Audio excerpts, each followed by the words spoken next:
Drejtuesit e Kombeve të Bashkuara akuzuan Izraelin të martën se ka kryer gjenocid në ripin e Gazës me qëllim shkatërimin e palestinezëve dhe fajsuan kryeministrin izraelit dhe zyrtar të tjerë të lartë për nxitje.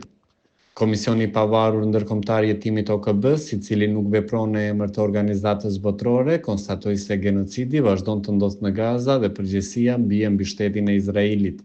Komisioni, i ngarkuar të hetojë shkeljet e të drejtave në territoret palestineze të okupuara, publikoi raportin e tij më të fundit pothuajse 2 vjet pas shpërtimit të luftës së Gaza. Sipas të dhënave të Ministrisë së Shëndetësisë në Gaza, që kontrollohet nga Hamasi, mbi 65.000 persona janë vrarë që nga fillimi i luftës. Shumica dërmuese e banorëve të Gazës janë zhvendosur të paktën një herë, ndërsa shpërnguljet masive vazhdojnë teksa Izraeli intensifikon përpjekjet për të marrë nën kontroll qytetin e Gazës, ku OKB-ja ka shpallur gjendjen e urisë së plotë. Hetuesit theksuan se që nga tetori i vitit 2023, autoritetet dhe forcat izraelite kanë kryer 4 nga 5 veprat e genocidit, të përcaktuara në Konventën e vitit 1948 për parandalimin dhe ndëshkimin e genocidit, të shoqëruara me modelin e sjelljes së forcave izraelite, tregojnë se veprat e genocidit janë kryer me qëllim të shkatërimit të palestinezëve në ripin e Gazës si grup. Kryeministri Benjamin Netanyahu dhe ish ministri i mbrojtjes